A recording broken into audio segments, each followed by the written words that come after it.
Բարի երեկո, առաջին ալիքի եթերով շաբաթ արևմտա հայերենով ամփոփելու ժամն է, ես Լուսիվանա Կարապետյանն եմ։ Վարչապետ Նիկոլ Փաշինյանը պաշտոնական այցելությամբ կգտնվեր Ղազախստանի Հանրապետության մեջ։ Ղազախստանի նախագահ Քասիմ-Ջոմարթ Թոկայևի նստավայրենն տեղի ունեցավ Հայաստանի վարչապետ Նիկոլ Փաշինյանի թիմավորելու արարողությունը։ Այնուհետև տեղի ունեցավ Հայաստանի վարչապետին եւ Ղազախստանի նախագահին առանձնազրույցը, որուն հաջորդեց լայնված կազմով հանդիպումը, ուր քննարկվեցան Հայաստան-Ղազախստան համագործակցությունը խորացնելու եւ զարգացնելու քայլերը։ Հանդիպան ավարտին Թոկայևը բարգեւադրեց Փաշինյանը բարձրակույն պետական բարգեւով, ոսկյա արձիվ շքանշանով։ Շրջանագեններս վարչապետը հանդիպումներ ունեցած է նաև Ղազախստանի վարչապետին եւ խորհրդարանի նախագահին հետ։ Հայաստանի վարչապետ Նիկոլ Փաշինյանի առաջին պաշտոնական այցելությունն էր Ղազախստան։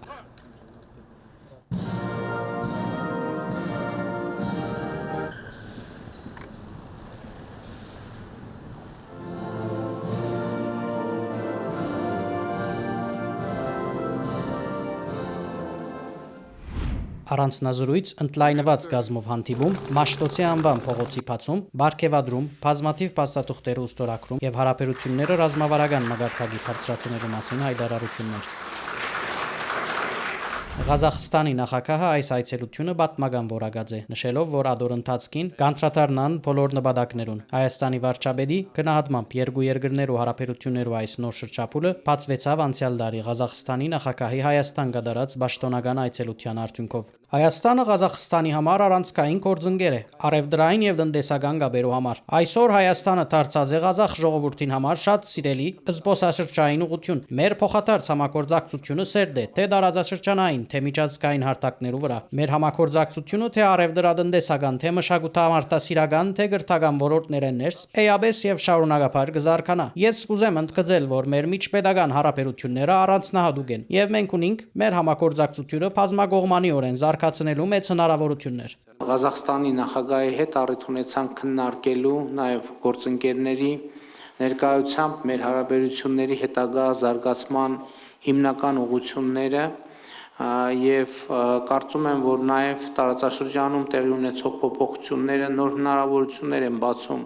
տնտեսական հարաբերությունների հետագա խորացման համար, որովհետեւ նոր տրանսպորտային հնարավորություններ են բացվում եւ այդ նոր տրանսպորտային հնարավորությունները պետք է լրջորեն ուսումնասիրեն։ Անհավելած է, որ երկու երկրներու միջկառավարական հանձնաժողովի անդամները կստանան նոր օրագարկ, որուն շուրջ աշխատանքը արդեն իսկ մեկնարկած է։ Նիկոլ Փաշինյանը եւ Քասիմ-Ջոմարթ Թոկայևը քննարկած են արևդրատնտեսական գործարար գաբերու զարգացման, ենթակառուցվածքներու, փոխադրամիջոցներու, գյուղատնտեսական, օթուղային հաղորդակցության, գրթության, մշակույթի ոլորտներեն ներս համագործակցության զարգացման վերաբերող հարցերու լայն շրջանակը։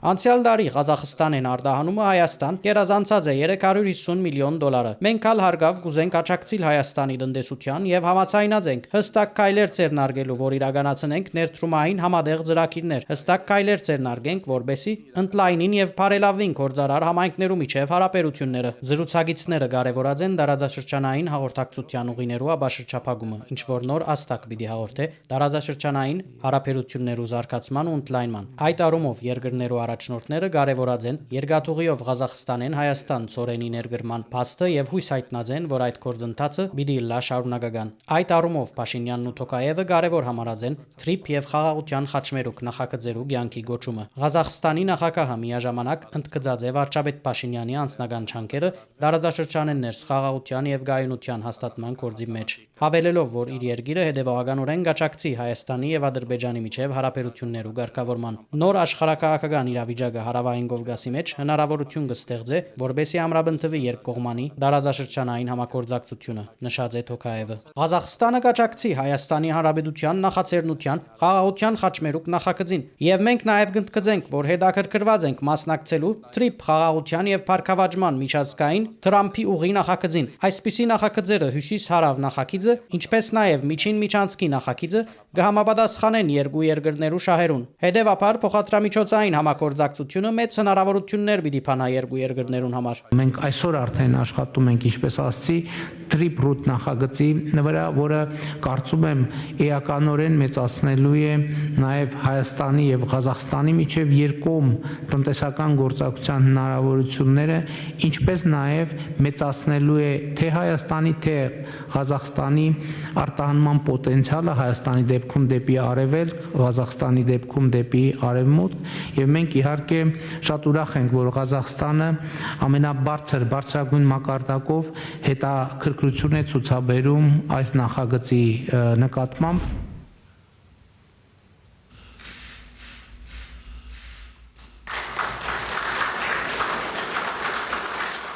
Ղազախստանի նախագահ Քասիմ-Ժոմարթ Թոկաևը Հայաստանի վարչապետ Նիկոլ Փաշինյանը բարգեւադրած է Ղազախստանի pedagogan բարձրակույն բարգեւով ոսկե արձիվ շքանշանով, ընդգծելով, որ Փաշինյանը միջազգային հանրության մեջ հայտնի է որպես հեռադես առաջնորդ եւ քաղաքական կորձիչ եւ ինք հաշվի գառն է անոր այդ դերը։ Казахстане вас знает, уважает как общенациональный. Ղազախստանի մեջ ցեզ գճանչնան եւ գհարկեն որպես Հայաստանի համազգային առաջնորդ, ով գրծած է նոր ուժ ներարգել իր երկրի զարգացման եւ հզոր խթան հաղորդել pedagoganաշինության բոլոր ոլորտներեն ներս բարեփոխություններուն թուք ունիկ ամուր հեղինակություն որպես Հայաստանի ազգային շահերը հարաճ մղելու կորձի մեջ ռազմավարական դեսլագանով եւ անսասան կամքով օժդված ագանավոր pedagogan կորձիչ թուք իրական Հայաստան հայեցագարքի հեղինակն ու հիմնադիրն է։ Ես կգարձեմ, որ ասիգա չափազանց կարեւոր է այսօրվան պայմաններում մեջ։ Ձեր հերադես ղեկավարության ներքո Հայաստանը վստահորեն ընդրած է գայուն հարաճընթացի ուղին, ամրապնդած է թիրքերը, միջազգային ասպարեզներս եւ օրինակ ծառայած է մտածված ու պատասխանատու քաղաքականության թե ներքին թե արտաքին։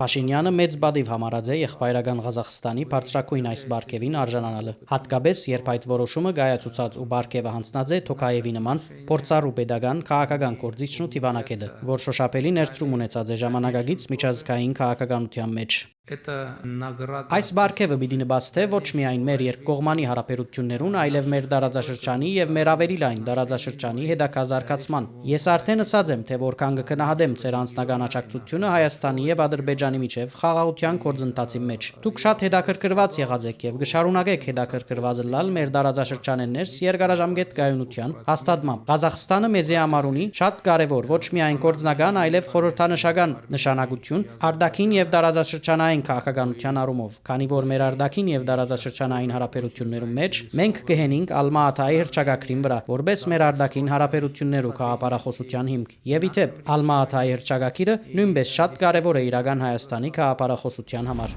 Աստանայի մեջ նաեւ դեղի ունեցավ Հայաստանի եւ Ղազախստանի վարչապետներու հանդիպումը։ Օլժաս Բեկտենովը վստահություն հայտնած է, որ երկու երկրներու ղեկավարներու արդյունավետ բանակցություններեն յետք իր գլխավորած կառավարությունը պիտի ներդնե բոլոր չանքերը, որ ցերկ բերված պայմանավորվածությունները հաջողությամբ կյանքի գոչվին։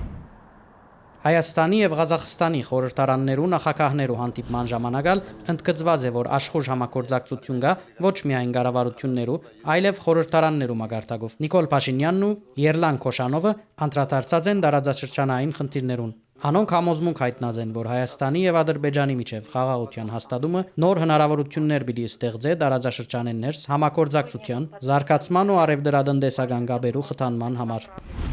Մեսրոպ Մաշտոցի անունով գոչվեցավ Ղազախստանի մայրաքաղաք Աստանայի գետրոնական փողոցներեն մեկը։ Ավելի վաղ Երևանի զբոսայգիներեն մեկը գոչված էր Ղազախ բանաստեղծ, ղազախական քրագանության հիմնադիր Աբայ Քունամբաևի անունով։ Փոխադարձության սկզբունքով այս պայմանավորվածությունը ցերկ բերված էր 2024-ի ապրիլին Ղազախստանի նախագահի Երևան այցելության ժամանակ։ Մեսրոպ Մաշտոցը ոչ միայն հայ ժողովրդի հոգևոր մշակութային ինքնության հիմնասյուներից է, այլև մարդկային քաղաքակրթության կարևորագույն նվիրյալներից է։ Նրա ստեղծած հայոց գրերը դարերի խորքից մեզ են փոխանցել կրթության, գրի, մշակույթի եւ պատմական հիշողության անտեսանելի կամուրջը։ Այսօր նրա անունը կհնչի նաեւ այստեղ, Ղազախստանի սրտում, որպես մտավոր լուսավորության եւ ժողովուրդների բարեկամության խորհրդանիշ։ Ասիգա նշանակալի իրադարձություն է մեր երկկողմանի հարաբերություններուն մեջ։ Մեսրոպ Մաշտոցի անունը հայտնի է ամբողջ աշխարհին մեջ։ Ան ոչ միայն հայկական այբուբենի հեղինակն է, այլև մտածող, անկնահատելի ներդրում ունեցած է հայկական ինքնության պահպանման գործին մեջ։ Այսօրվա միջոցառումը մեր հարկանքի դուրքն է հայ ժողովրդին եւ վկայությունը մեր ընկերության։ Ապրիլին Երևանի մեջ բացվեցավ մեծանուն Ղազախ բանաստեղծ Աբայքուն Անբաևի անվան այգի։ Հիմա այստեղ պիտի ծառայե որպես հարկանքի դուրք մեծանուն հայ մտածողին, թող երկու ժողովուրդներու ընկերությունը հավերժլա։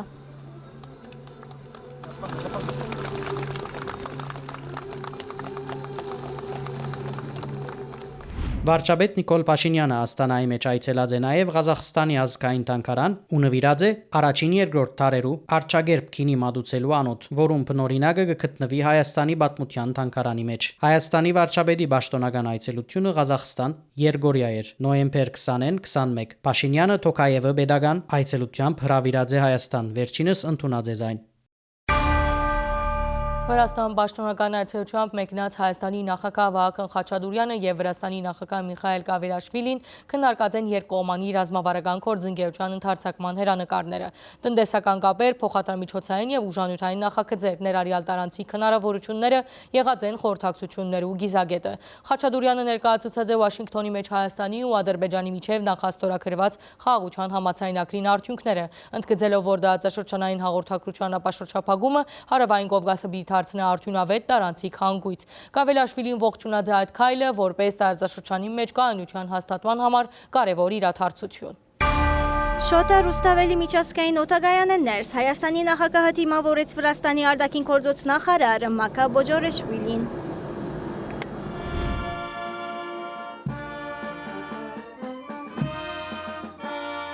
Այնուհետև Վրաստանի նախագահին նստավայր է ներս Վահագն Խաչատուրյանի թիմավորման պաշտոնական արարողությունն է։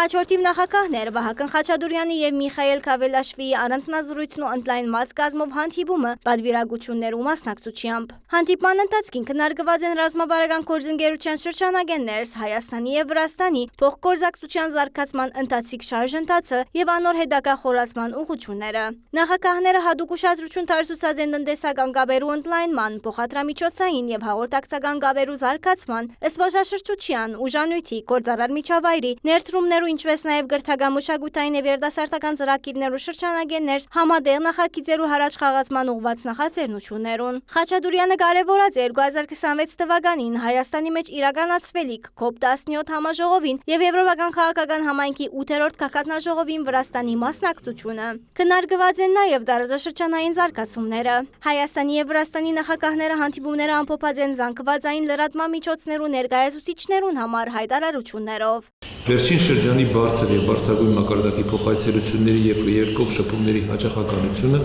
հստակ վկայությունն է, թե ինչ ինտենսիվ են Հայաստանի եւ Վրաստանի միջև հարաբերությունները։ Մեր երկու պետությունների սերտ համագործակցությունը մեզ հասցրել է պատմական մի հանգրվանի,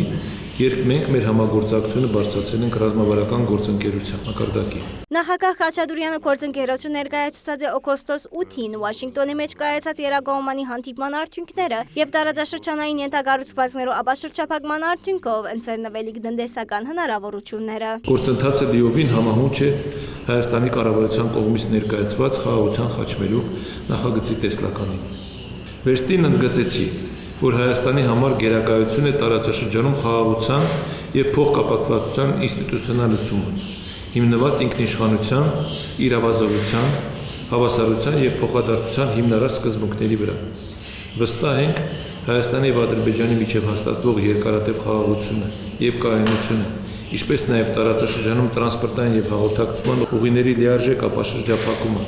այդ թվում TRIP նախագծի միջոցով Հարավային Կովկասը կվերածեն արդյունավետ, տարանցիկ եւ լոգիստիկ հանգույցի, նպաստելով նաեւ տարածաշրջանային ու գլոբալ փոխկապակցվածությանը։ Տարածաշրջանային հաղորդակցություններու բացումը Վրաստանին եւս հնարավորություն պիտի ընձեռնե կապ հաստատելու Բարսից ծոցի հետ, ընդգծած է Խաչատուրյանը։ Իսկ Գյումրի Կարս երկաթուղու գործարկումը վրացական երկաթուղիների հետ կարող է դառնալ Եվրոպա կենտրոնական Ասիա կապուղիների կարևոր բաղկացուցիչ։ Վրաստանի նախագահ օրինակելի համարած է Հայաստանի հետ հարաբերությունները, այլ զիրեներս ընդգծելով երկու ժողովուրդները միավորող ընդհանուր արժեքներու արգայությունը։ Վրաստանի նախագահին խոսքով Հայաստանի նախագահին հետ հանդիպման ադեն ինքն նշած է, որ արագ փոփոխվող աշխարհակարգի մեջ Հարավային Կովկասի մեջ խաղաղության ու կայունության պահպանումը ավելի մեծ կարևորություն կստանա։ Գուզեմ ընդգծել, որ դեպական խաղաղության ու կայուն միջավայրի առումով նշանակալի քայլ մնե օգոստոս 8-ի Վաշինգտոնի մեջ Հայաստանի ու Ադրբեջանի նախաստորագրած խաղաղության համաձայնագրի օրինագիրը, ինչ որ բնականաբար միանշանակ կողք չունեմ։ Այս պատմական իրադարձությունը Հարավային Կովկասի աբակային համար մեծ կարևորություն ունի։ Թիֆլիսը պատրաստ է իր ներդրումը ունենալու Լարաշաշրջանի մեջ խաղաղության եւ գայունության ամրապնդման գործին մեջ ընդգծած է Գավելաշվիլին։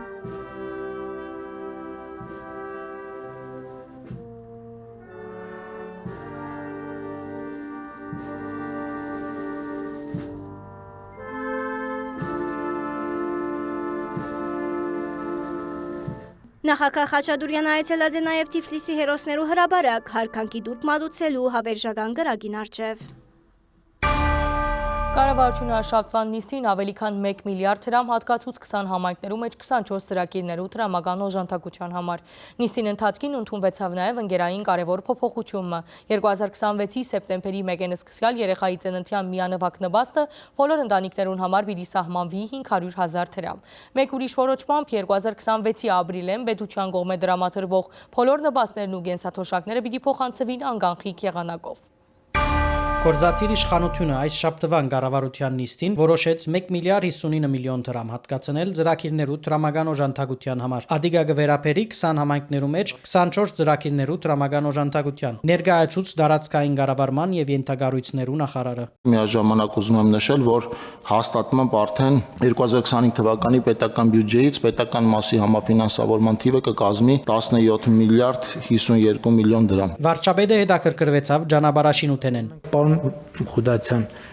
ճանապարհների մեր տարեկան 500 կիլոմետր պլանը կկատարենք տարվա արդյունքում։ Վստահաբար կկատարենք մինչև դեկտեմբերի 1-ը, այսինքն դեկտեմբեր ամսին ինչպես պայմանավորվել ենք, ասֆալտապատման աշխատանքներ չեն իրականացվի, այս պահին 475 կիլոմետր ավարտած ունենք։ Երկրի ղեկավարը շեշտեց, որ այս տարի քանի մի խոշոր ճանապարհաշինական ծրագիրներ իրականացված են եւ կիրականացվին։ Հյուսիս-հարավի հայտնաբերված հնավայրը շրջանցող հատված արդեն ավարտվեց, դուք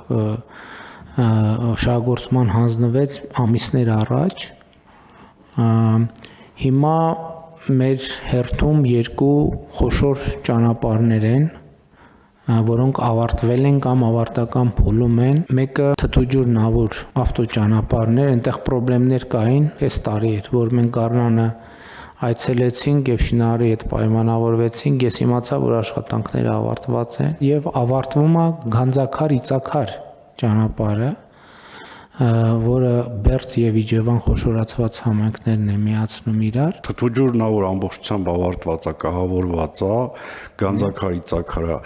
ամբողջությամբ ասֆալտը ավարտված է, կահավորման գծանշման աշխատանքներ։ Թթուջուր Նավուրով դեպի Երևան ճանապարհը կրճատված է, շեշտեց վարչապետը։ Այս դարևերջին գավառդի 3-րդ եւ յուրաքանչյուր հաջորդ երեխայի ծննդյան գաբակցությամբ դրվող ամսական 50,000 դրամ աջակցության ծրագիրը, սակայն պետությունը որոշած է զայն դարձնել մշտական նպաստ մինչև 6 տարեկան։ Միևնույնադեն հաշվի առնելով, որ հարաճիգա դարվան է, գենսաթոշակներու եւ նպաստներու անգանխիկ կորձածութենեն վերադարձի չափը 20% պիտի հասնի, ընտանիքները հնարավորություն պիտի ունենան մինչև 60,000 դրամ աջակցություն ստանալու։ Շեշտեց աշխատանքի եւ ընկերային հարցերու նախարար Արսեն Թորոսյանը։ 6 տարում գումարային դա մոտարապես կազմում է 4 միլիոն 320,000 դրամ, այսինքն մեկ երեխային տրվող նպաստի չափը եւ եթե կլինեն արդեն այլ շատ երեխաներ, համապատասխան անգամ ավել։ Ուզում եմ նաև հատուկ նշել, որ այս ծրագրով վերջի տվյալներով հոկտեմբեր ամսվա դրությամբ արդեն աջակցություն ստանում է 38,816 երեխա, այսքան երեխաների համար վճարվում է այսքան գումար եւ մենք մինչ օրս ծախսել ենք սրա վրա 51 միլիարդ 840 միլիոն դրամ։ Հաջորդ փոփոխությամբ երեխայի ծննդյան միանվագ նպաստը պիտի համահարտեցվի։ Ներկայիս առաջին եւ երկրորդ երեխաներու համար կհատկացվի 300,000 դրամ, երրորդ եւ չորրորդ երեխայի համար 1 միլիոն, 5-րդ եւ հաջորդ երեխայի համար 1.5 միլիոն դրամ։ Նոր փոփոխությամբ բոլորին համար 2026-ի սեպտեմբեր 1-ին սկսյալ կնախադեсվի 500,000 դրամ։ Այս գումարը ուղղված է երեխայի ծննդյան շուրջ ծագող այդ բահու ծախսերուն եւ գապ չունի ծննդագարկին հետ, շեշտեց Արսեն Թորոսյանը։ Հաճախ այս նպաստը դիտվում է ոչ իր հիմնական նպատակով շատ ընտանիքների կողմից եւ մենք ունենում ենք նաեւ դեպքեր եւ իրենք շատ են, եթե կարիք կլինի թվերն էլ կասեմ, երբ որ հատկապես 5-րդ եւ հաջորդ երեխայի դեպքում ընտանիքները երեխա ունենում պարզապես այս գումարի համար եւ հետո շատ մեծ դժվարություններ են ունենում այդ երեխաներին խնամելու, դաստիարակելու եւ ըստ էության մեծացնելու։ Առաջարկում ենք բոլորի դեպքում սահմանել 500,000 դրամ, ինչը նշանակում է, որ առաջին եւ երկրորդ երեխայի դեպքում մենք ունենում ենք աճ, բայց բոլորի դեպքում էլ ունենում ենք աճ, որովհետեւ մենք հիմա էքսպերիմենտալ ծրագիրը դարձնում ենք արդեն ծրագրային։ Նախորդ կտորով բոլոր դեպքերում այո։ Բայց ուզում եմ մենք այդ նյուանսը ճիշտ արձանագրենք։ Մենք նախկինում ունեինք 300,000, 300,000, 500,000, 1 միլիոն, 1,5 միլիոն։ Հիմա մենք այս երրորդ եւ յուրաքանչյուր հաջորդ երեխայի ծննդյան դեպքում արդեն ոչ թե էքսպերիմենտ, այսպես պիլոտային ծրագիր, այլ դառնում է մշտական ծրագիր։ Վարչապետ Փաշինյանը նշեց, որ անդրամապանական է նաև, որ երեխայի ծնունդով պայմանավորված նպաստներ են օգտվին նաև երկրեն ներս չփնագողները եւ քաղաքացիություն չունեցողները։ Դա անդրամապանական է, էլի հիմա ես դա որ իմացա, ես չեմ հասկանում։ Մենք մեր համակարգերը ոնց է, ոչ մեկի մոտ հարց չի ծագում, մենք այդ գումարը Հայաստանից դուրս ենք տալիս, ինչի, այսինքն մենք արտագաղթ ենք ֆինանսավորել։ Տենց է ստացվում։ Ըստ էության, երբ որ տենց հասկացել ենք, փորձել ենք կարգավորել, ես թիվ կարող եմ ասել, օրինակ միայն 2024 թվականին 1450 նման միանվագ ծննդյան նպաստ ենք տվել այն երեխաների համար, որոնք որ Հայաստանի Հանրապետության քաղաքացու երեխա են, ծնվել են այլ երկրում, ունեն այլ երկրի ծննդական, բայց մեր քաղաքացիական կայացության ակտերում գրանցված չեն։ Հիմա այդ հարցը նույնպես կարգավորում ենք հետևել տրամաբանության, պարոն վարչապետ։ Ծնունդից հետո 1 տարվա ընթացքում, եթե կգան կգրանցվեն, այսինքն կստանձնեն Հայաստանյան քաղաքացիությունը կստանան այդ գումարը, եթե չեն ստանձնի, չեն ստանա։ Նույնը վերաբերում է 50,000-ներին։ Երկրի ղեկավարին խոսքով, եթե մարդը ինքզինքը չի գաբեր Հայաստանի հետ, ապա ինչու պետք է Հայաստանը վճարի անոր։ Նախարարը նշեց, որ միայն միանվագ աջակցության չափը դարեգան 600 միլիոն դրամ կգազմե։ 10 տարում 6 միլիարդ 20 տարում 12 միլիարդ։ Եկեք նայենք, քանի դպրոց, քանի մանկապարտեզ կարելի էր կառուցել կամ ինչքան ծառայություն կարելի էր դրանով մատուցել Հայաստանի Հանրապետությունում գտնվող մեր երեխեքին։ Իրանք էլ են մեր երեխեքը, բայց իրանք իրանցի չեն համարում մեր երեխեքը։ Վարչապետը հետաքրքրվեցավ, թե արդյոք այդ երեխաները Հայաստանի մեջ կգտնվին։ Դրսում ծնված եւ Հայաստան եկած երեխաներին է վերաբերվում։ Այսինքն, երբ որ ծնողը գալիս է, դիմում է, ասում է տվեք բանը, իմ միանվագ ծննդյան նպաստը։ Երեխան պետք է լինի Հայաստանում։ Կարող է դրանից մի ամիս հետո էլ ստեղ չի։ Երբ որ մենք պարբերական վճարումները տալիս ենք, նույն ձևով ինչ որ կենսաթոշակը, մենք տարեկան մի անգամ ներկայանալու հարց ենք դնում։ Բայց տարեկան մի անգամ բարան վարդավառին գան, ասենք ու ներկայանան։ Իմ ընկալումն էր, որ իրանք ընդհանրապես Հայաստանում չեն, բայց դե յուրե իրանք Հայաստանում չեն, առնվազն ամբողջական տրամաբանության մեջ, այդ թվում այո, դա արվում է բանակ չգնալու համար, ինչը ընդունելի չէ։ Արտաքին գործոց նախարար Արարատ Միրզոյանը հարցի լուծման բանացևը առաջարկեց։ Ես կարծում եմ բոլոր նպաստային ծրագրերի դեպքում բացառություններ կարող են լինել առանձին դեպքերում դիտարկենք, բայց եւ ծնելիության հարցում եւ ծերության այն ամեն ինչ, երբ որ նպաստ է, մենք դնենք երկու պայման համաժամանակյա՝ քաղաքացիության եւ ռեզիդենտության։ Այսինքն այդ երկու պայմանն էլ պետք է բարված լինի, որ որևէ ծրագրից քաղաքացին օգտվի։ Վարչապետը արձագանքեց. նպաստը կդեղավորվի ճիշտ այդ դրամապանության մեջ։ Ղեկավարումը եւս 2026-ի ապրիլ 1-ին պետությունը կնախադեսե նպաստներու եւ գենսաթոշակներու վճարումը բոլորին համար անգանխիկ դարձնել։ Կառավարությունը գրթության, գիտության, մշակույթի եւ մանրամասնության նախարարության հատկացուցած միջոցներ են որոշեց 10 միլիարդ 772 միլիոն դրամի չափով վերապաշխում իրականացնել 300 դպրոց 500 մանկաբարձ ծրագրի հերթական փուլի հատկացման համար։ 25 թվականի պետական բյուջեով այս ծրագրի համար ընդհանուր առմամբ ճշտված բյուջեն կազմում է 126.4 միլիարդ դրամ։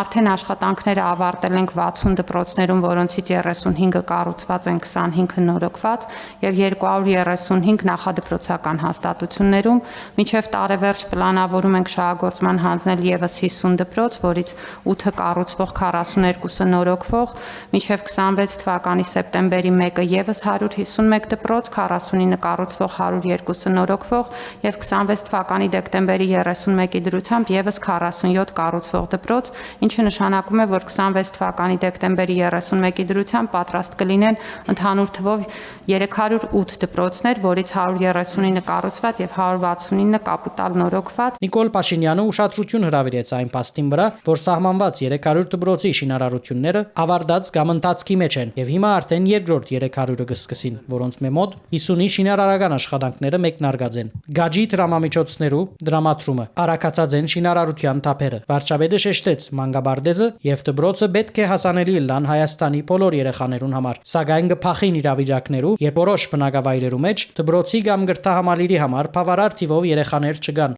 Մեր ընկալումն է նա, որ այդ գյուղում բավարար թվով երեխաներ չկան, նաև այն պատճառով, որ այդ գյուղը ճանապարհ չունի, որ այդ գյուղը դպրոց չունի, որ այդ գյուղը մանկապարտեզ չունի, որ այդ գյուղը ամբուլատորիա չունի։ Հիմա քաղաքական մեր ընտրությունը այն չի, որ լավ դե հենա բան չի մնացել, մի երկու տարի համբեր ենք, այլ երեխա էլ չի լինի եւ հետեւաբար դպրոց մանկապարտեզ կառուցելու անհրաժեշտություն էլ չի լինի։ Մեր տրամաբանությունը այլ է, մենք ասում ենք այդտեղ ճանապարհը պիտի կառուցենք, դպրոցը պիտի կառուցենք, մանկապարտեզը պիտի կառուցենք, ամբուլատորիան պիտի կառուցենք։ Եվ սրանից հետո եւ այս ընթացքում գալու է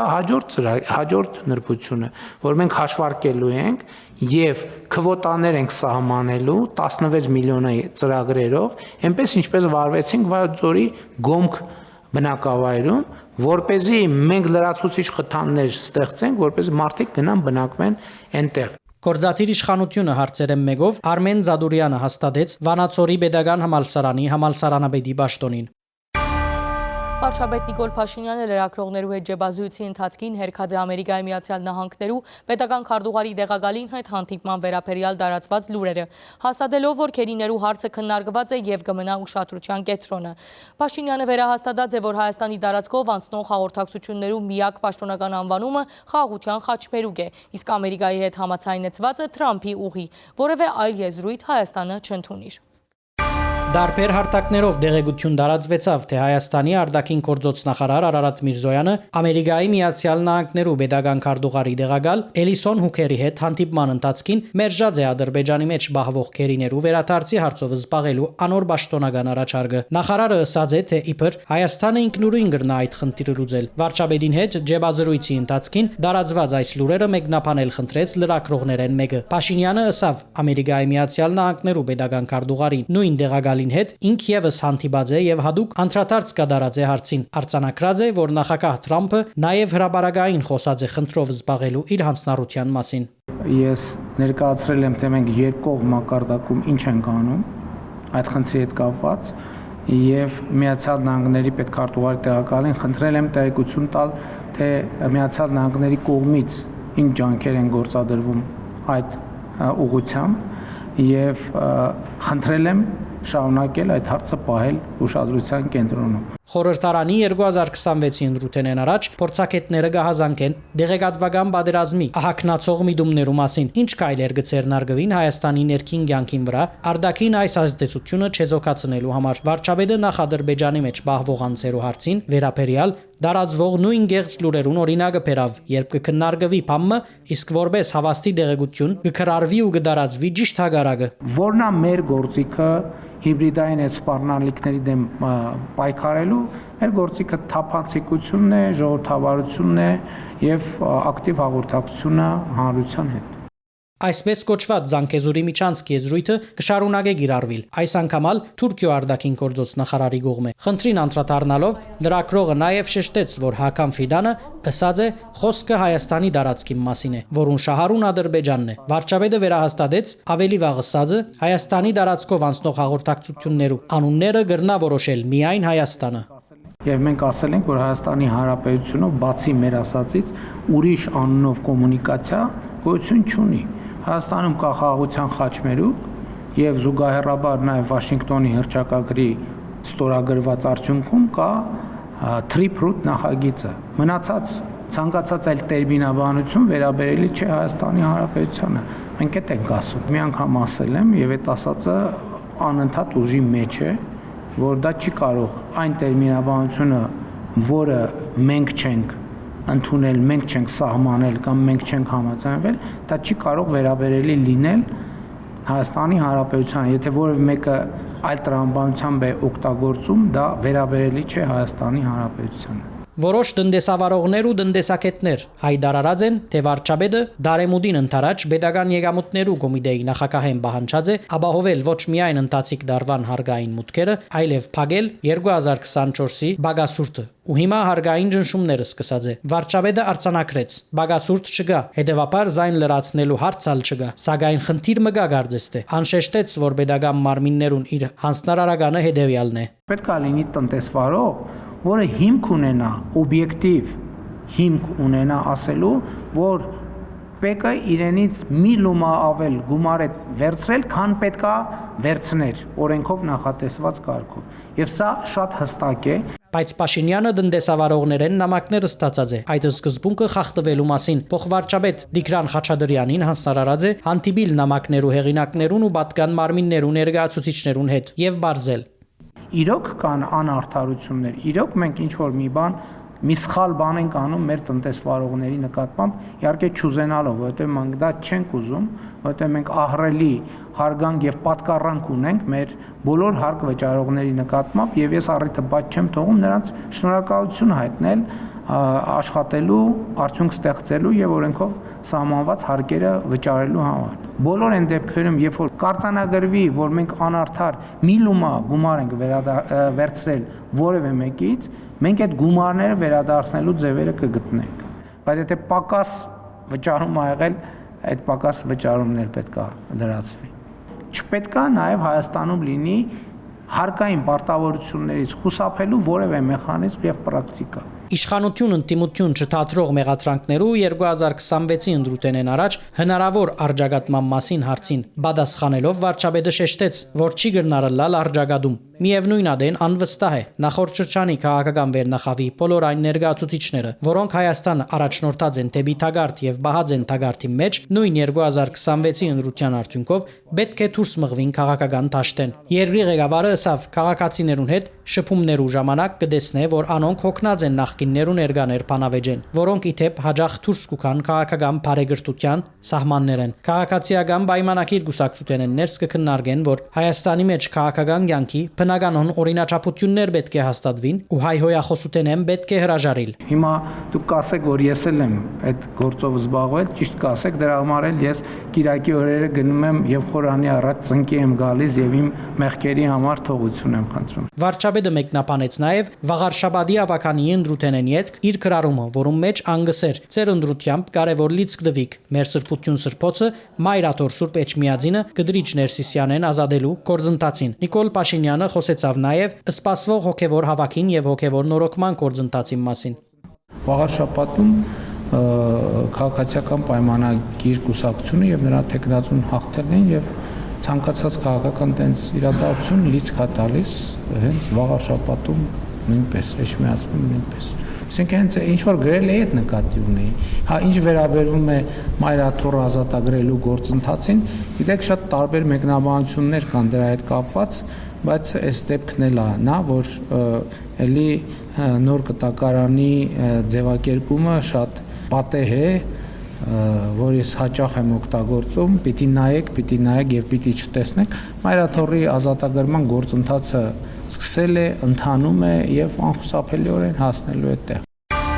Ֆրանս 24 հրադեսիլի Գահանին անունը գրող գեղձ կայքը հունիսին դարաձած էր Հայաստանի մեջ ֆրանսիական հյուլեական թափոններ բահելու մասին գեղձ լուրմը։ DFR լաբի հետաքննությունը բացահայտած է, որ կայքին դրույթը քրանցված է Մեծ Բրիտանիո մեջ եւ օգտագործած է իրական լրագրողների անունները առանց անոնց տեղեկատվության։ Հակառակ Հայաստանի եւ Ֆրանսիայի պաշտոնական հերքումներուն գեղձ տեղեկատվությունը լայն տարածում կդած է ընկերային ցանցերու վրա, ուր ներգրավված եղած են նաեւ հայկական որոշ լրատվամիջոցներ, որոնք հետագային ներողություն խնդրած են։ Փորձագետները կնշեն, որ նման արշավները ուղղված են Հայաստանի ներքին կայունությունը եւ թիվանակիրական հարաբերություններուն վնաս հասցնելու։ Դե ինչպես Ֆրանս 24-ի գեղձված հրապարակումը տարածեց ժառանգայթային սուտ Ֆրանսա-Հայաստան հարաբերություններու մասին, հունիս ամսուն հրապարակված աղմուկանած Հայաստանի ու Ֆրանսայի կողմէ հերկված գեղձ հոդվածի յայքին ստեղծման ու դարացման հետաքրքրը այս ամիսներուն ուսումնասիրած է DFR Lab-ը, որ 2016-ին ի վեր կհետաքննի, թե ինչպես կտարածվի ապատեղեկատվությունը թվային միջավայրերներս եւ ինչպես կարելի է զայն բացահայտել։ Ուսումնասիրությունը եթե նայում եք, երևում է, որ գործի ընտրվել եւ ռուսական եւ նույնիսկ ադրբեջանական լրատվամիջոցներն էլ Հուիզի հարցման համաձայն Courier France 24 գայքը կրանցված է հունիս 16-ին եւ գծեվացն է, թե կպատկանի իրական France 24-ին։ Եվ արդեն հունիս 25-ին այդ գայքին վրա հայտնվեցավ հոդվածը, ուր կբնթեին թե իբր Ֆրանսայի պետական հյուրիական ընկերությունը օրանոն քաղնի սկսած է բագասուրտային ուրանի թափոններ տեղափոխել Հայաստան, որոնք կբահվին Դիլիջանի ասկային արգելոցին մեջ։ Շատ մանրագրգիտ ու մեծ բաշարի արդյունքով ստեղծված է այդ կեղծ շղթան։ Արթուր Բաբյան մանրամասնած է։ Կա ճշմարտության տար Ռուսաստանը պատժամիջոցների տակ, կա խնդիր, բոլորը գիտեն, որ Ֆրանսիան միջուկային խոշոր պետություն է եւ ինքը աղբի խնդիր ունի, Հայաստան-ֆրանսիական հարաբերություններն են շահագործել։ Գայքին մանրագրգիտ ուսումնասիրությունը բացահայտեց շարքը անհամապատասխանություններ։ Գայքին դիրույթը կրանցված է Մեծ Բրիտանիո մեջ։ Գայքը չուներ որևէ կրանցված հրադարագիչ եւ գոկտակորձեր տարբեր լրատվամիջոցներու մեջ աշխատող իրական ֆրանսացի լրագրողներու անուններ առանց անոնց գիտության։ Ըստ DFR Lab-ի հոդվածին հյուրիական թափոններու մասին գեղձ բնտումը լայնորեն տարածված է X-ի վրա, անգլերեն եւ ֆրանսերեն։ Հունիս 25-ին մինչեւ 30 հայտնաբերված է 718 քրարում գեղձ հրաբարակման մասին։ DFR Lab-ը բարձրաց է, որ նույն ցանցը նախաբես արդեն մասնակցած է Հայաստանի վերաբերյալ այլ ապատեղեկատվական արշավներու, օրինակ կենսաբանական դարալուծարաններու հարցով, ինչ որ կվգա է գեղձ քարոզչության գազམ་ակերպվածության մասին։ Մենք այստեղ տեսնում ենք հստակ DFR Lab-ը ապացույցներ է բերում, թե ինչպես այս տեղեկատվությանը մասնակցել են հնօգտահաշիվներ, որոնք նախկինում մասնակցել են այս կամ այն կերպ պրոռուսական կամ Ռուսաստանի հակառակորդների դեմ ուղղված Եվրամիության դեմ, չգիտեմ, Ֆրանսիայի դեմ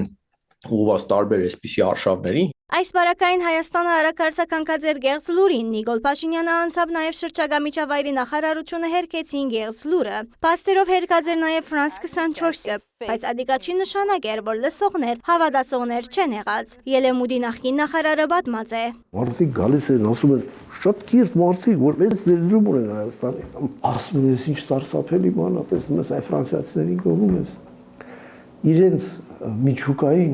այդ ածխոտները, թափոնները բերում Դիլիջանի հողում են թափում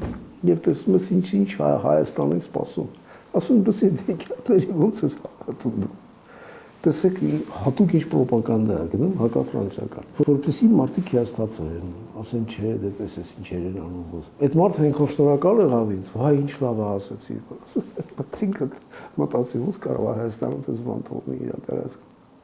Ոնց կարող է Ֆրանսիան իրան թույլ տա դες բան անել։ Երբ տարածվում է կեղծ լուրը, ինքը սովորաբար շատ գրավիչ էմոցիոնալ ինչ-որ վերնագիր է լինում, մարդիկ սկսում են վայ, հլստեղ նայի, մեզ բերում են միջուկային ճառագայթ են, հա։ Դա շատ արագ տարածվում է, իսկ հերկումը կարդում են շատ ավելի փոքր թվով մարդիկ, եւ այստեղ լուրջ համակարգային խոցելություն կա։ Դվյալ բարակային բադիժային է, որ այդքան բաշար գումար ծախսել է այդ նախադեсված մեծ տարածվածությունը թերևս չէ ունեցած։ Արթուր Բաբյանը շարունակած է։ Նույն կերպ, օրինակ 60-ից ավելի տեսանյութեր էին ստեղծել, պատկերացնում եք, դա բավական ծավալուն աշխատանք է։ Այն մասին, որ Հայաստանը բոլորովին ժողովրդավարական չի, կամ որ Հայաստանը իր հողերը հանձնում է Թուրքիային, ավելի շատ սփյուռքահայկական շրջանակներին էր ուղղված, որպեսզի Սփյուռքում Հայաստանի իշխանությունների նկատմամբ որոշակի վատ վերաբերմունք ձևակերպեն եւ մենք տեսանք, որ դա առանձնապես մեծ խնդիրների չհանգեցրեց, այսինքն շատ քչերն էին տարածում։ Ինչպես պայքարել ապատեղեկության թեմ չսահմանափակելով խոսքի ազատությունը, այս հարցը ամենանցնող օր ալավելի արդիական գտարնա։ Ըստ համացանցային անվտանգության փորձագետին հարցակումներու որակը բարելավված է։ Դա չի նշանակում, որ այն վատերը դեռ չկան, մենք տեսնում ենք, որ մի տեսակ shift է եղել, օրինակ այն ավելի պրիմիտիվ ֆեյքերով մենք տեսնում ենք Հայաստանում նաև կան սովորական կրիմինալներ դրանով արդեն զբաղվում, ինչ որ ներդրումային ֆեյքեր, խաբեություններ եւ այլն։ Իսկ pedagogan քաղաքական ուղղությամբ տեղեկատվական պատերազմին մեջ պատկերը այլ է։ Այս տարվա մարտ ամսից սկսած որակական ինչ որ աճ են զգում, տեսնում ենք doppelganger սարքեր, այսինքն կրկնօրինակ կայքերի միջոցով արշավներ, տեսնում ենք այդ matryoshka արշավները։ Այստեղ սակայն վտանգավորն այն է, որ թիրախը ոչ միայն ովևէ պաշտոնյա է իշխանությունը, իշխանության վարկը, այլ ողջ պետությունը, pedagoganությունը, ինչպես այս մեգուն բարակայիներ։ Եվ ներսից երկիրը պայթեցնելու պոտենցիալ կարող են ունենալ եւ դիվանագիտական ինչ-որ սկանդալների հանգեցնել եւ սերբ խրել երկու երկրների հարաբերությունների մեջ։ Եվ ասիգային բարակային, երբ Ֆրանսան հատկապես վերջին տարիներուն հավատարիմ դաշնակիցի ցիրքերը հանդես կգամ միայն աջակցելով Հայաստանին, ոչ միայն բարձրացային։ Ինչով Ֆրանսիան այստեղ հետաքրքրությունների եւ աջակցում է։ Շատ ծրագրեր։ Այդ մասին դից հատուկի չոր չեն թվում կահարում ասում, շատ ծրագրեր կա։ Ունեցունիկ։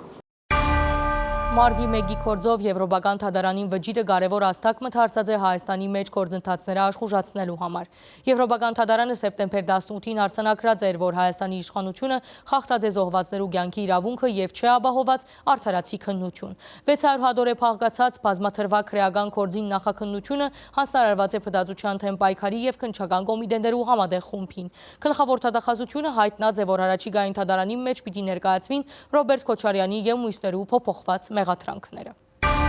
Մարտ 1-ին ու հաջորդած օրերուն օրվան իշխանության գործողությունները ուղղված էին ոչ թե անհադի, թեմ այլ բեդության, քաղաքացիին ազատության։ Այս համոզմունքով ազգային ժողովի մարդկային իրավանց պաշտպանության եւ հանրային հարցերու մշտական հանձնաժողովի նախագահի դեղակալ Ռուստամ Բակոյանը նախաձեռնած է հանրային լսումներ։ Սեպտեմբեր 18-ին մարդկային իրավանց Եվրոպական թադարանը հրաբարագեց Ֆարմանյանը եւ այլք ընդդեմ Հայաստանի Հանրապետության կորձով վճիրը, որ գայացուցած է քանքատ ներկայացնել են 14 տարի ետք Եվրոպական թադարանը 3 հոդվածներու խախտում արձանագրած է։ Մարտ 1-ի իրադարձությունները բացառիկ էին ողբերգականության դեսանգյունեն, արձանագրեց մարդկային իրավանց պաշտպանը, անդրադառնալով հավաքներու ազատության, կյանքի եւ այլ իրավունքներու խախտումներուն։ Դեռևս մարդու իրավունքների պաշտպանի հաստատությունը այդ ժամանակահատվածում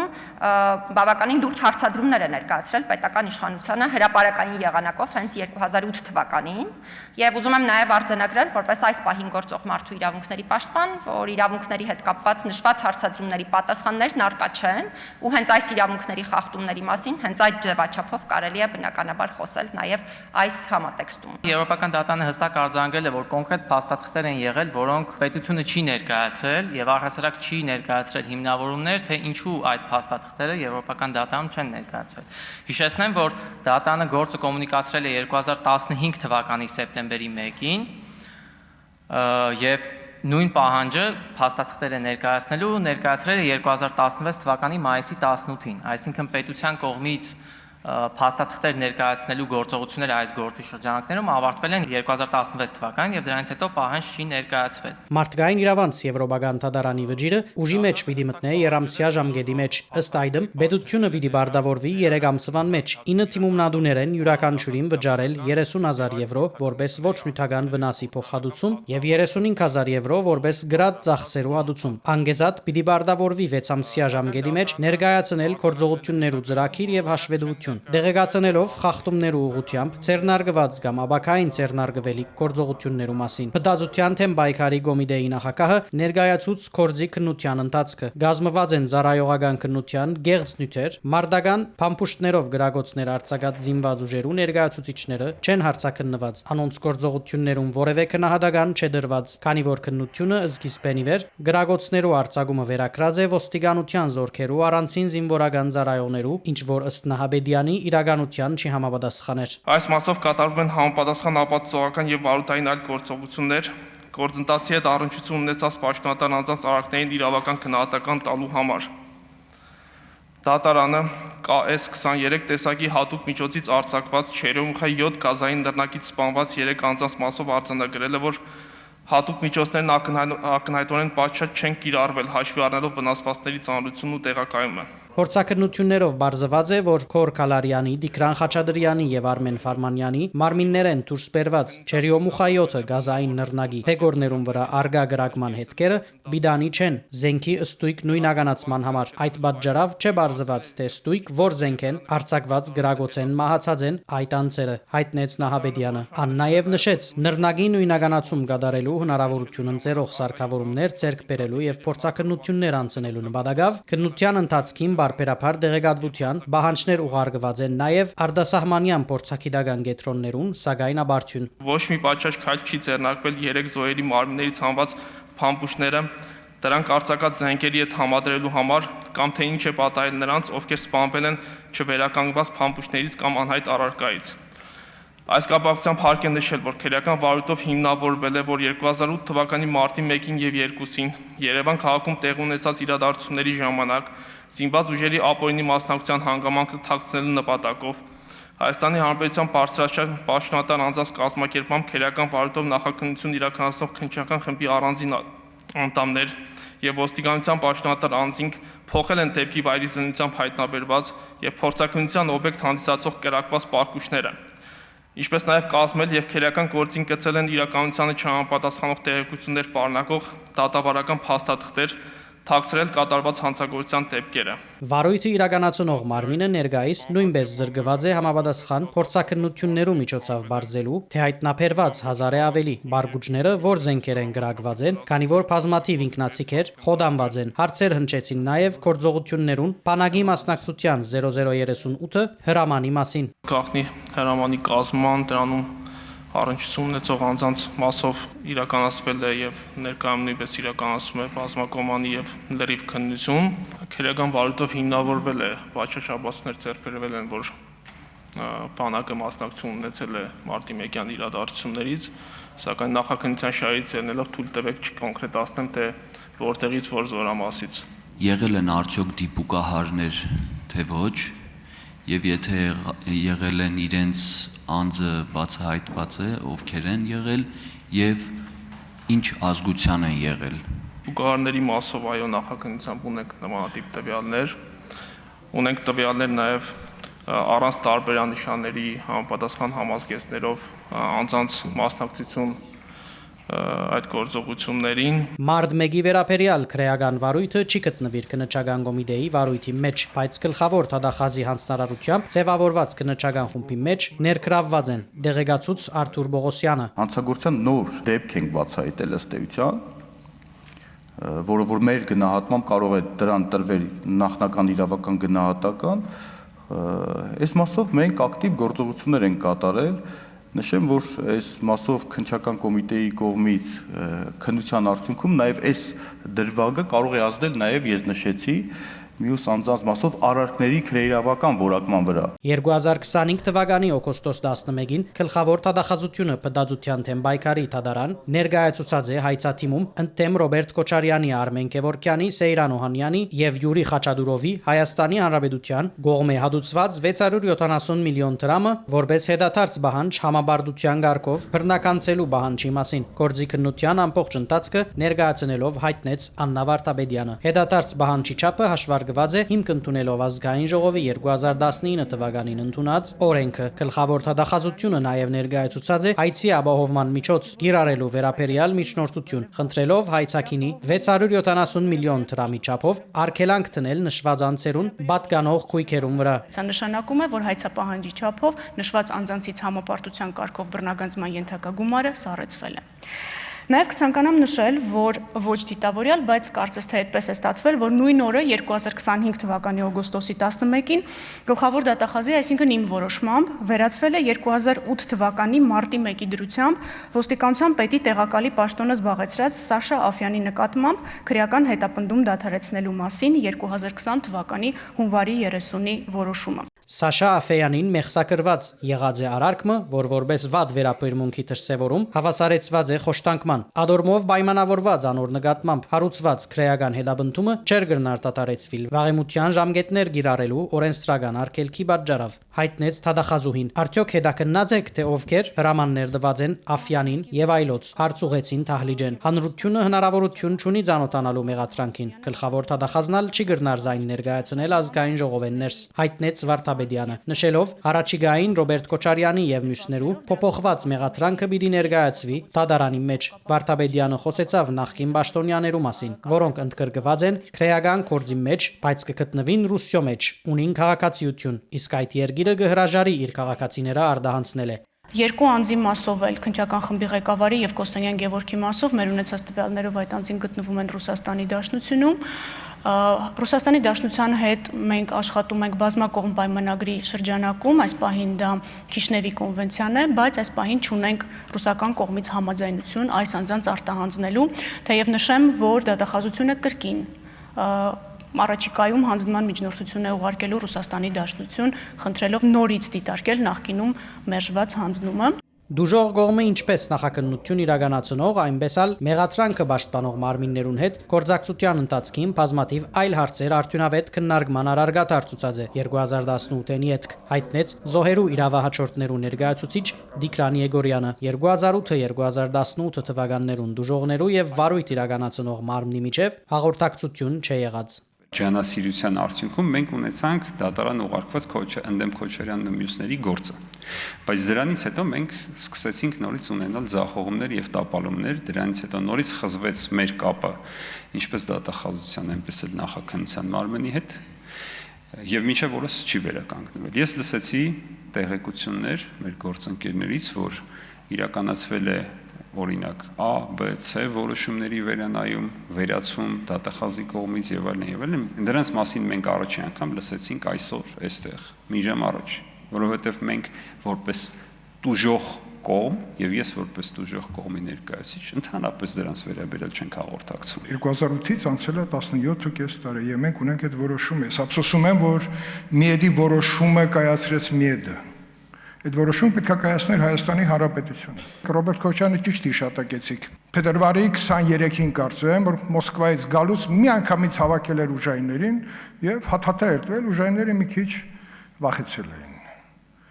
Այդ հաթաթան շատ ծանր նստեց մեր երկրի համար, դա ծնեց մարտի 1։ Մարտ 1-ի հանցակործությունը չավարտիր դասաանցերու սպանությամբ իրավական հանցանքներով այլադոր թիրախները եղած են քաղաքական ընդգծեցին հաջորդ բանախոսները իսկ Ստյոփա Սաֆարյանը շեշտեց սպասասական հետևանքները նաև արտաքին քաղաքականության վրա ելույթ ունեցողները ամփոփեցին որ մարտ 1-ին մահապեր զենք կիրառված է ժողովրդի իշխանությունը հաղթահարելու համար եւ pedagogan մեքենայի սպանություններու համար պատասխանատու է 2008-ի իշխող վերնախավը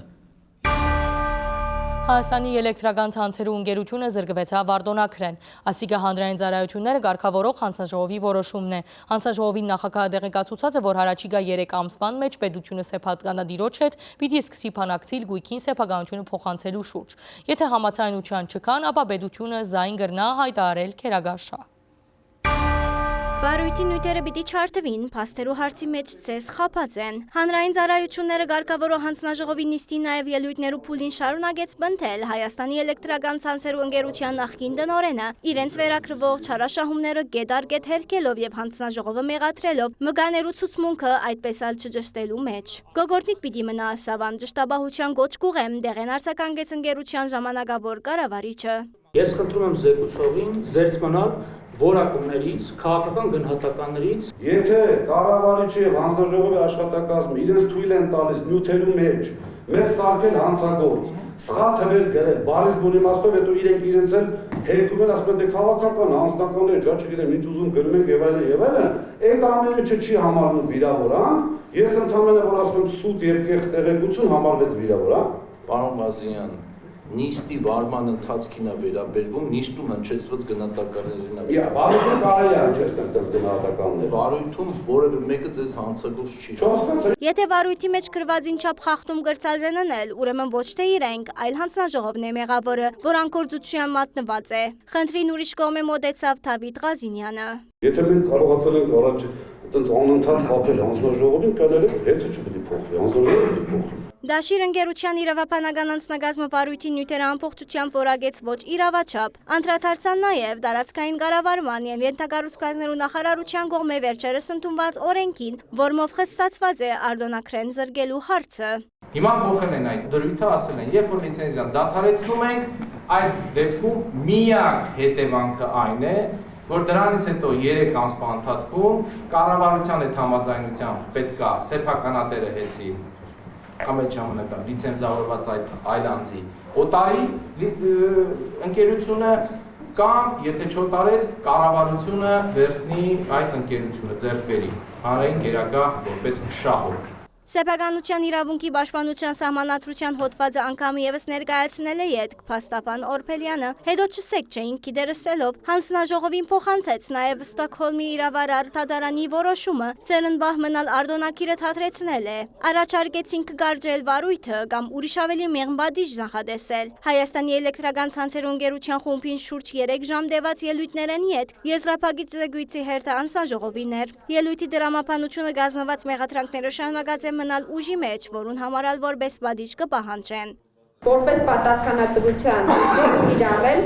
հետ ՓԲ-ի էլեկտրական էներգիայի հզորության բաշխման համար 0092 լիցենզիայի գործողության դադարեցումը։ Հրապարակված նախագիծը հակաթարցություններն ետք տրվեցավ քվեարկության։ Ովքեր են կողմ լիցենզիայի դադարեցմանը։ Ովքեր են դեմ Թեմ քվեարկած Արան Նրանյանը օրենքի բանջով իր քայլը մեկնաբանեց հadoop կարծիքով, ինք վարույթը գարժելուն կամ կասեցնելուն կողմ եղած էր։ Հաշվի առնելով այն հանգամանքը, որ թե համանդրական դատարանում, թե վարչական դատարանում գտնվում են գործեր, որոնք ուղղակի ազդեցություն են ունենալու այս ամբողջ գործընթացի վրա։ Նիստի ավարտին հանձնաժողովի ղեկավարը բարձրացնեց, թե ինչ քայլեր պիտի հաջորդեն Հայաստանի էլեկտրական ցանցեր ընկերությունը գործունեության արտոնակրեն զրկելու իրենց որոշման։ Առաջիկա 3 ամիսներին պետությունը սեփականատիրոջ հետ կսկսի կամ Հայաստանի Փակ բաժնետիրական ընկերության տնօրենների խորհրդի հետ կսկսի բանակցել գույքի սեփականության իրավունքի փոխանցման վերաբերյալ եւ եթե այդ 3 ամսվա ընթացքում կողմերը չգան համաձայնության, ապա դրանից հետո պետությունը կարող է գերակաշահի իրավունքով վերցնել այդ սեփականության իրավունքը։ Ուժանյութի մատակարարման համագարկը մասնավոր ընկերութեն են վերցնելու հետ որքան վարիք դրամական բարդավորություն ու երաշխավորություն պիտի ստանցնե պետությունը։ Արդյոք ադիկա մեծ բեր չէ երկրին համար, այս հարցի Մեսրոպ Մեսրոբյանը ըսա, որ առայժմ թվային ստույգ ցուցանիշ չունին։ Բանակցությունները հիմնականում վերաբերվում են հենց ֆինանսական գնահատման եւ փոխհատուցմանը, արդեն այնտեղ པարզ կլինի, էլի ինչ գին կձևավորվի փոխհատուցման։ Այս պահին դա ոչ մեկ չի կարող ասել։ Անհաստատեց, որ հանձնաժողովի անդամները այս ընթացքին Թուրքիա մեկնած են, բայց հերկեց շահարկվող լուրերը, թե Հայաստանի էլեկտրական ցանցեր ընկերության նոր քննորդին հետ փանակցիլի եղած է նպատակը։ Իրականության մեջ չկացած է միջազգային համաժողովի։ Ինչ կվերապերի սպառողները հետաքրքրող այս զարգացումներու լույսի ներքո հոսանքի հնարավոր կինեչեցման կամ սղելուն Մեսրոբյանը ըսավ հաջորդ տարին ուժանյութային առումով բավական ծանր պիտի ըլլա, քանի որ հուլիական գայանը սովորականեն շատ ավելի երկար պիտի գնա վերազինման եւ լիցքավորման նպատակով։ Այս շաբթվան համար մենք պատրաստած էինք այսքանը, շարունակեցեք հետևել առաջին ալիքին մինչ հաջորդ շաբաթ։